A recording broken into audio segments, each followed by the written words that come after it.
Yes. Okay. Yeah, but it seems that also we don't have the speakers. Let's see how we will do it with the questions from online people. So thank you very much for coming.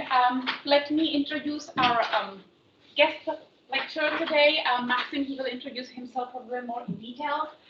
The whole open lecture is organized within Project AgriJet, which you probably know. There are some more information. Please follow us within our social media and so on. I'll just, without any other delay, leave the word to Maxime. Thank you, Jana. Thank you for the invitation. Thanks to you for being here or online for this lecture and the sections that will follow up on it.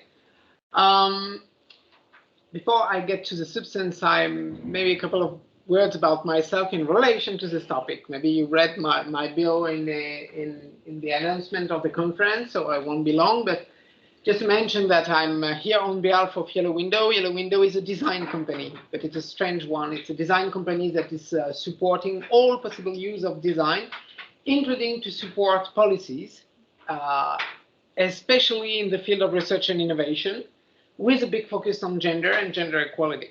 So we have been doing that for a while now, and we have been supporting research organizations, universities to adopt gender equality strategies, and to have this big picture of why gender equality and gender aspect matter in research and innovation in plenty of fields. Recently, we supported a project called Gender Smart that was focused already on agriculture and agriculture for development.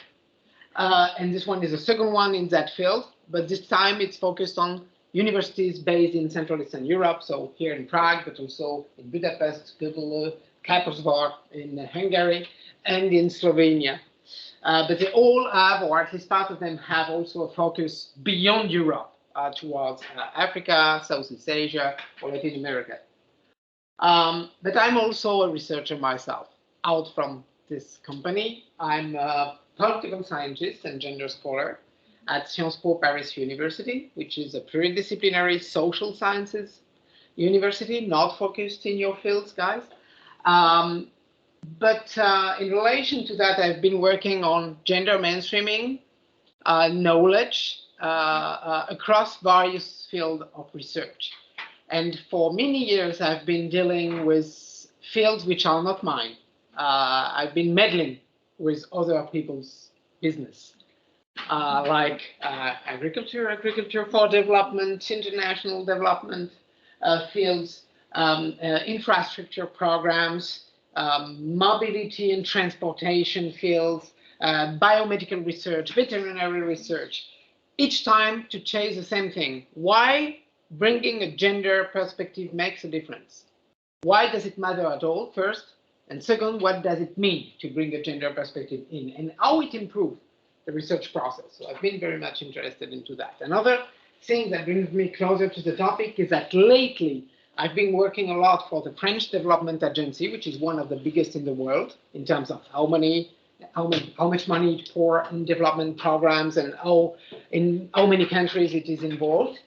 And this agency has been changing a lot recently, trying to decolonize itself a little bit and trying also to place a greater focus on diversity and gender. So they ask me and other researchers to look at gender and climate. This is what I'm going to talk about.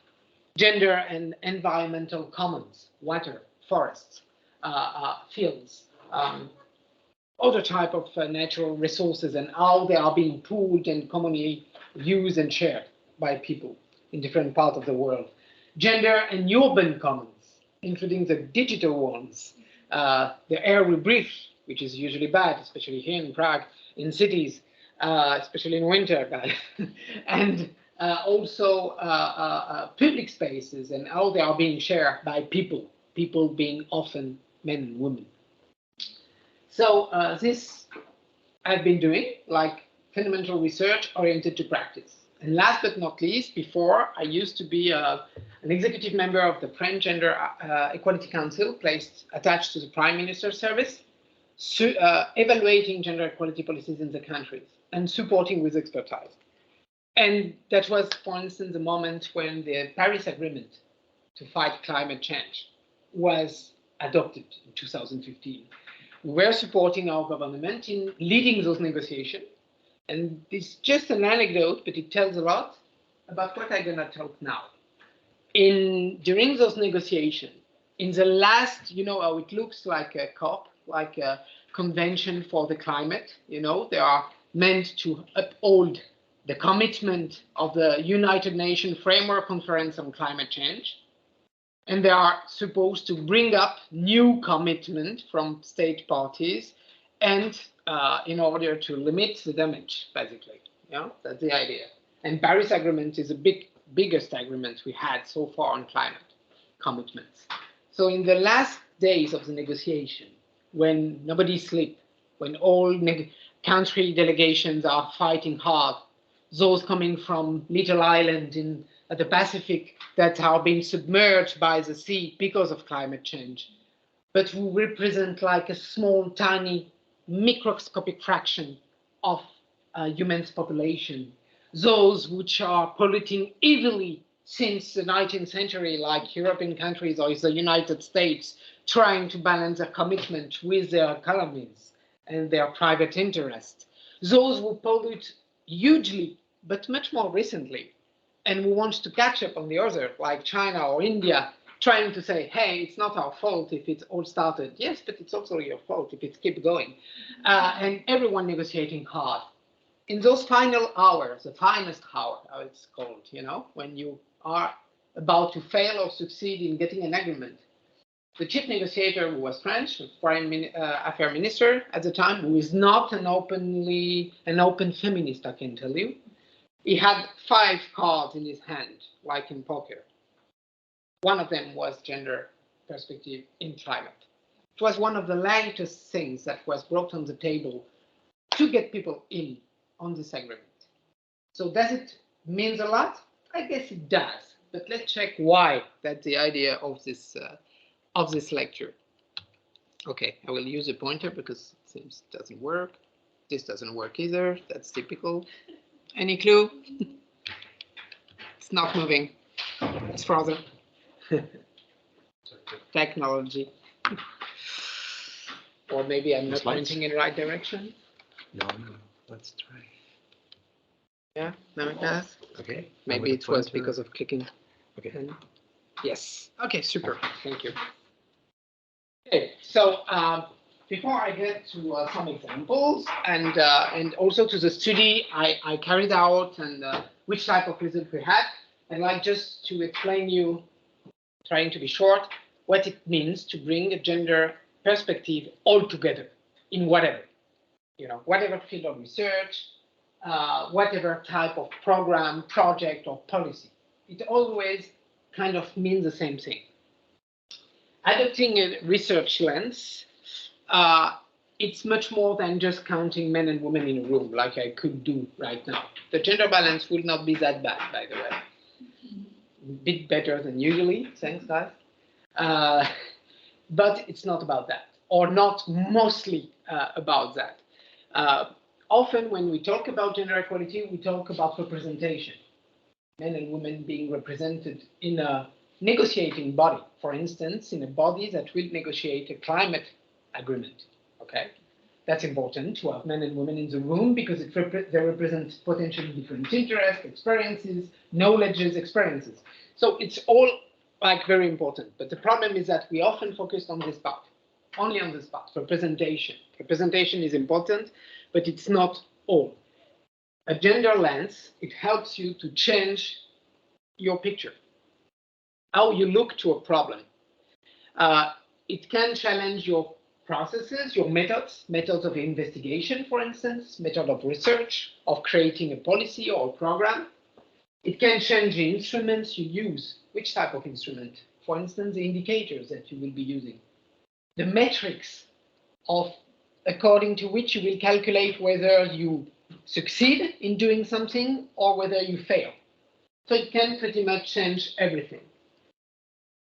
It can change when it's about research, like what you do. in your, I don't know, PhDs, master's degrees, or your future works.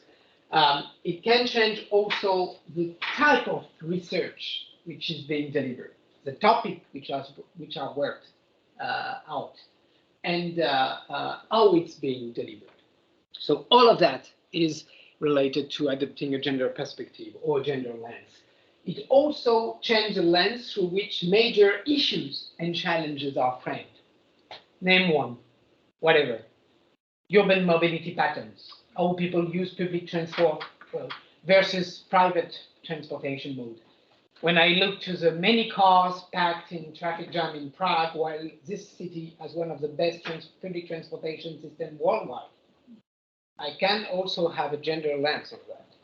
Look who is inside the car, how many people are inside each car, what is the size of the car, relatively to the gender. I mean, of course, you will find women driving huge SUV, of course, but it might be gendered in other ways.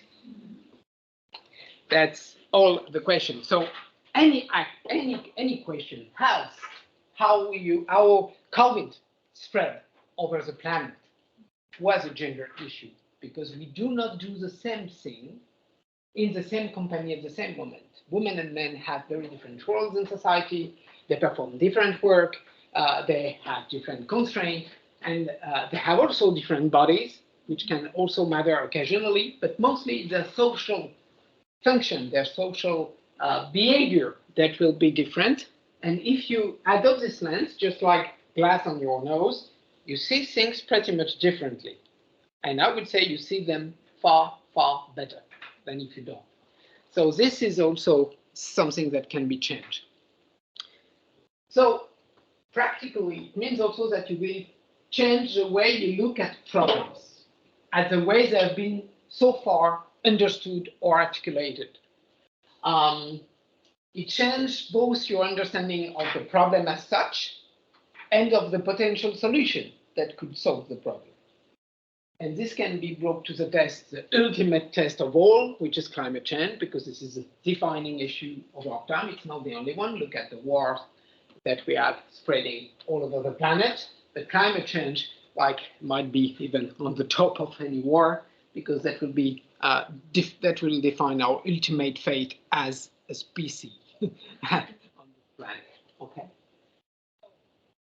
Integrating the gender dimension / adopting a gender perspective / mainstreaming gender / adopting a gender glance or a gender lens or putting gender glasses on your nose, it's all the same thing. It changed the following.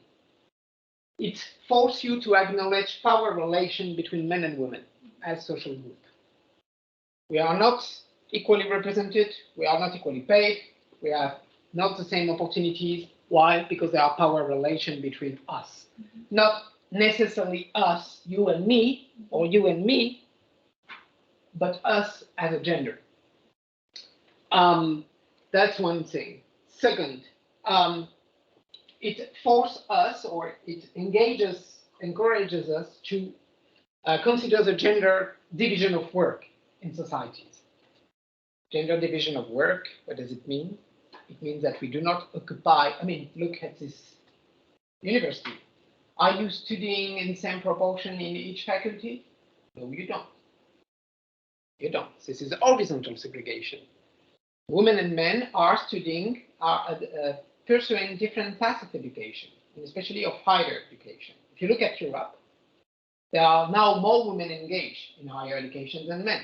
That's one point of segregation, of division of work. Men are less engaged in higher education. They pursue different professionalization paths than women. When we look at higher education, women and men are not engaged to the same extent in different fields. And when we look at a university which covered a narrower bunch of fields, like this one, agriculture, agrosciences, forestry, and so on, you can still see the horizontal segregation. You are not represented similarly in the economical part, or in the forestry part, or in the agroscience or nutrition parts.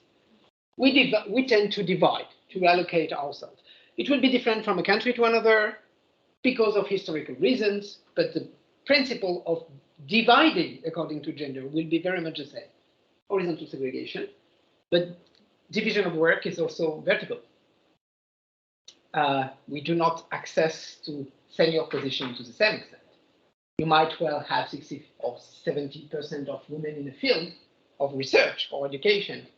You will end up in higher position in that field with perhaps 70% of men, although there are 70% of women altogether. So there is this vertical segregation. That's the same for politics, that's the same for business, that's the same for innovation, that's the same for many things. Linked also to this gender division of work is something else. Care, reproductive versus productive work.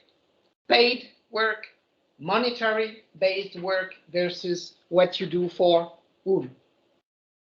Your family, your children, your parents, your sick relatives. And this part of the job, which is a tiny, tiny, tiny part of the job of human beings, I'm joking, of course, it's a huge one, reproducing the species, also maintaining us as communities, livable communities in good health and so on. This part of the job in Europe only is done at 91% by women. 91. In Europe? In Europe. So I'm not sure the situation is much better elsewhere. But if you look at Europe, which is supposedly having higher gender equality standard, it's 91% of the care work which is performed by women.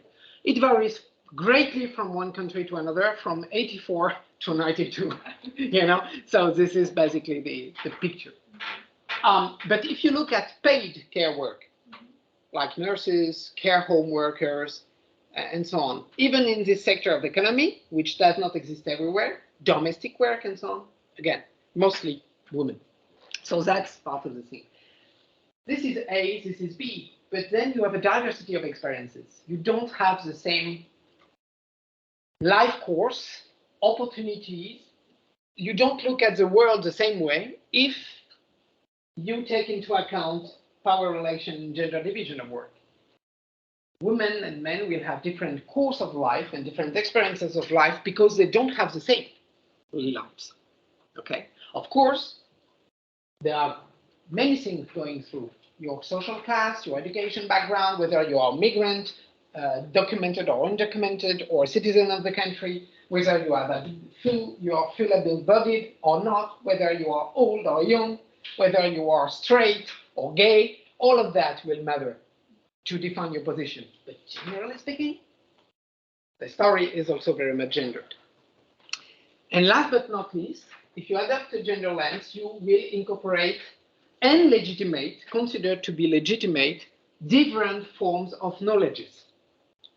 Academic knowledge, certain type of academic knowledge, like mine about gender, will be legitimate, whether it's maybe not if you don't adopt this perspective, but also traditional knowledges about women's role in a given society, according to your caste in India, for instance, or if you belong to an disenfranchised community in Southeast Asia or in an African country, you may have a certain knowledge about women-men relationship, gender, but also about growing crops, about agriculture, about fighting the effect of climate change. You might hold a piece of knowledge that might not be considered legitimate, but that might become legitimate if you put a gender glass on and that you say, hey, yeah, but guys, this is mostly women holding this piece of knowledge. And this piece of knowledge is relevant to the topic. So let's consider it. All of that is part of it. What it also helps you to do is to challenge gender-neutral approach and universal standards. Well, maybe you take one thing of this lecture is that when you read standard, you should immediately question it. What do you mean? Who decided about the standard? Was the standard defined in the global north for the global south? Was the standard defined by white men for everybody? You know, whatever standard. A standard means an agreed, shared metrics. But who agreed about it? We need shared metrics, but we need to discuss how they are defined. So when something is made universal, I'm French by the And I come from a country that considers that we are universal ourselves. We have universal ideas. We provide like one fit for all solution to any problems because we have the greatest philosophers in the world, and that's all fine, you know. And we don't understand why people don't listen at us or just hate us sometimes because for being so arrogant. It's because we are not universal. We are just us.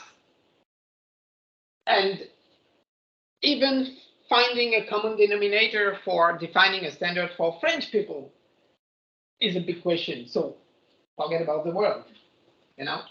So questioning universality of values, universality of meanings, universality of standard, you do it well when you adopt a gender lens. And last but not least, as I said at the beginning, gender is not about counting men and women and counting men and women in a room only. It's about all of this. And it's also about understanding that gender itself might not be binary as we believe, that it might accommodate like greater variability in terms of identity, that it can intersect with many things, race, age, caste, social class, abilities, your health status to define at a given moment where you will be positioned in society, what are your options, what are your opportunities, how much you will earn, how likely it is that you will have agency for yourself to make your own decision and to move forward in your life. So let's open beyond the canonic definition of men and women first, and let's open beyond gender to other intersecting discrimination grounds. Last but not least, if you adopt a gender lens, which you are not obliged to do, I've just built the case for you to do it. Okay, but if you do it, I have bad news. You need to be a bit feminist, at least because it comes out from the feminist scholarship. You know, it comes from different streams of ecofeminism, for instance, which is something that has turned to be again fashionable. It was already a few decades ago. It's again. Even like in popular culture, it's becoming fashionable to be ecofeminist. And part of this ecofeminism is, for instance, feminist political ecology. I don't enter in the details, don't be afraid. But it just tells us two things about climate change. Gender inequalities and climate change issues derive from power structure notably shaped by gender relations. Second, environmental rights, responsibilities, and knowledge are gendered. They are not held, it's not the same type of knowledge that are held by men and women, and not to the same extent. And all knowledges, when it comes to fighting climate change, are not equal. What are the type of knowledges which are most valued so far? Question for you. In terms of fighting climate change, which type of knowledges you would say are considered to be like important? Yeah. Scientific. Traditional exists, but are they like fully legitimated or considered to be so important? Not yet, although they have been acknowledged progressively. I will tell about it. But when we speak about scientific type of knowledge, which type exactly? When we speak about climate change in higher sphere of decision making, what are we talking mostly about? What is the core topic always? That's not a trap. It's a very easy question. CO2. CO2, capturing, releasing, measuring CO2. So it's very technological, it's very technical. Of course, you have many women involved in that type of research, of course. But to the same extent as men? Probably not. Maybe they are in related fields, slightly off this technological discussion. And is it all about technology or measuring CO2? Is it not important to understand in the first place which type of global model of economics, of production, led us to the CO2 problem? Will we fix everything just by knowing how much CO2 we release or not in the atmosphere? Probably not. Do we need other type of knowledges about gender relation, about post-coloniality and the division of role and power and wealth among nations? Certainly. Do we need some traditional knowledge to be involved to fight, mitigate, or adapt to climate change? Certainly as well. And it relates again with the question of intersectionality. Knowing that power structure are also context specific. It's not the same thing to talk about gender relation and power division in the Czech Republic, in Ghana, in India, or in Nicaragua.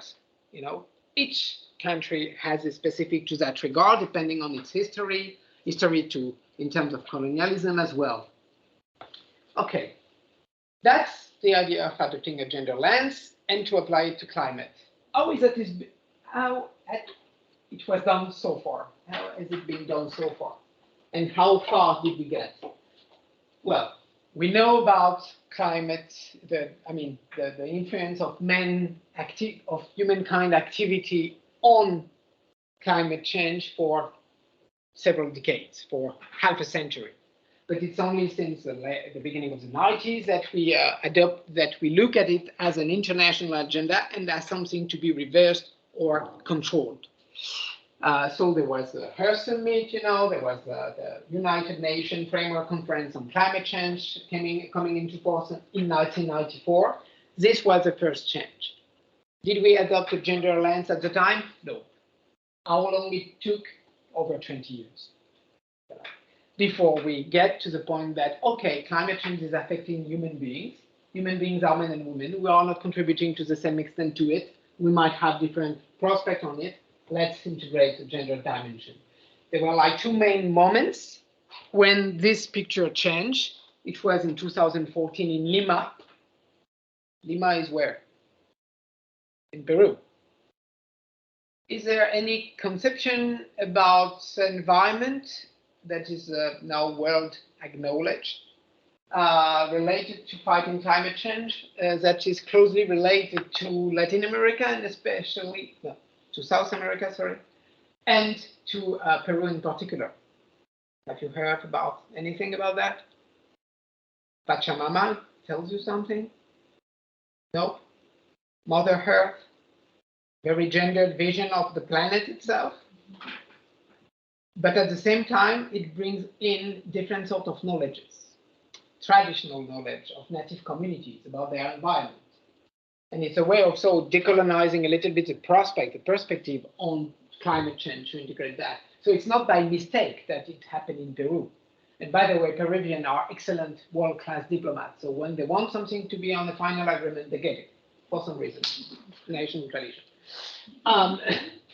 So that was one of the dates, 2014 and 2015, the Paris Agreement, as I recalled through the anecdote at the beginning. But as you see, lately things are getting accelerated. You have a lot of things coming up, especially work programs on gender and climate change, in order to adopt, to make this gender lens clear and for everyone. This, in 2017, Gender Action Plan, GAP, adopted, and now countries which are part to the United Nations Framework Conference on Climate Change, they need to report also about their target from a gender perspective. So this is kind of changing. Why has it been so long? This I can tell you very quickly. It is always like that. Human beings are human beings, and gender power relation are gender power relations. So what we see in every field is first, gender blindness. Gender doesn't matter. You can look at health, cancer, urban mobility, as I said, urban planning, policy making in whatever field, infrastructure, development policies. At first, for decades, it was like, who cares about this difference? Doesn't matter. Then you get aware that it does matter, kind of a lot, because of power relation, distribution of work, which is not the same in different experiences of life. So you are aware, and you start to check whether you could put a bit of gender in each policy / program / whatever, knowledge production. Okay, then you build a case that if you bring gender diversity in teams, for instance, or in gender sensitivity in indicators, it will help you to reach your objective. And then after you increase, especially women's participation in a field, you realize that this is just a tiny fraction of the topic and that you get it wrong. That actually it's not only about bringing women in, it's about all the things I spoke about before. So this is a typical situation. So when it's about climate, what should we consider? Well, power. Men and women do not have the same access to land, property, and use, to natural resources, to financial autonomy, to economic and industrial assets, technical assets, to education, to sexual and reproductive rights, and to decision making. So power shapes largely our relation to our environment. First intermediate conclusion, the contribution of men and women to climate change itself, but also their capacity to tackle it, to change the course of climate change, might not be equal. The one of women might be lower than the one of men. Lower contribution, but also lower capacity to contribute to changing the course. Second, our level of contribution and agency will vary according to other intersecting inequality.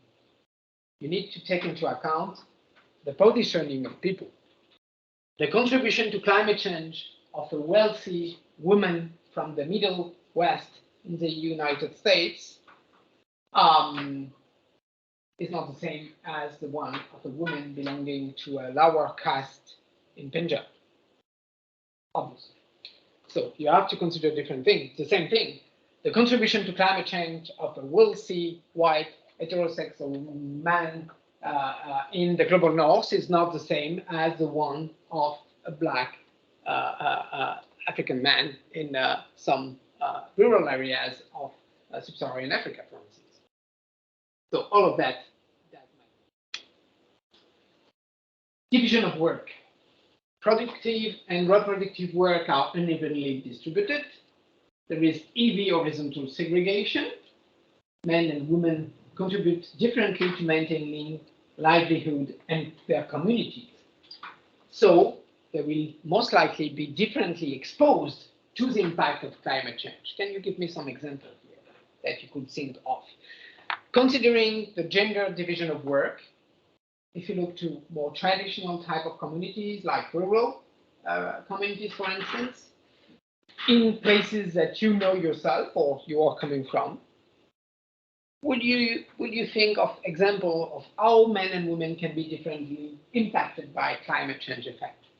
Like in the agricultural field, farmers are mostly men, and they are mostly exposed to the climate change because they have to be outside for a longer period of time behind those agricultural things. So on my area, men are mostly exposed to the climate change. Like when it's really sunny day and the sun is up above, they tend to be burned mainly than the women, those who do work inside the household. You may consider also pastoral work, like having cattle, and you drive your cattle across areas which are heavily affected by drought, and you will have to get your cattle to travel across like longer distance in order to get enough food or access to water, and this will affect you, but it will affect primarily your cattle that might just die, and then withdraw your capacity to sustain yourself. This can affect men to a greater extent, but women can be also affected to a greater extent when it comes to subsistence agriculture. Because we know that subsistence agriculture, the one that feed your family and a close-knit community and doesn't go on the market, the one that you do not sell mostly, the one that you use yourself, is largely a woman business in most of the world. Some have said for decades, but it was not like much supported by figures, actual data, that up to 85% of subsistence agriculture was led by women. But even if we forget about the 85% ratio, most likely it's above 70. So it's still very much a woman business. And even if you look to cities in the global south, like city agriculture, who is growing vegetables to feed the family in the vicinity of the city or inside the city, mostly these are women. and it doesn't go on the market largely. So if you are exposed to drought, lack of access to water, privatization of water assets because there is less and less, and then it's increasingly privatized and monetized, the impact will be different on women.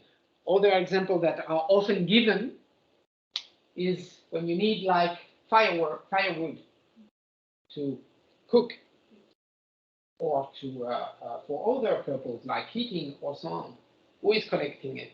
Often children and women, and among children, mostly girls, because boys will do other type of work, like driving the cattle.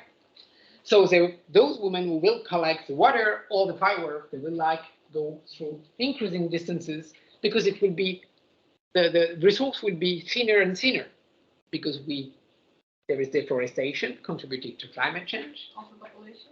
Population increasing, and this will have differential, of course, impact. So the impact can be different. Another type of impact that can be different is during natural disaster.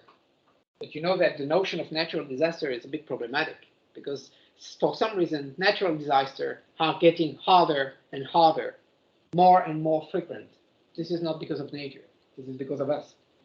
So the impact can be different because if you are not in the same place, if you are not literate to the same extent, if you do not have access to the same extent to digital devices that will inform you about the coming storm, for instance, if you have to take care of your kids, aging mother and fathers, disabled brothers, or if you are just on your own, that makes a slight difference. If you were taught to swim, because you can, because you're a boy, or if you are not, because you're a girl and it's not proper to your gender,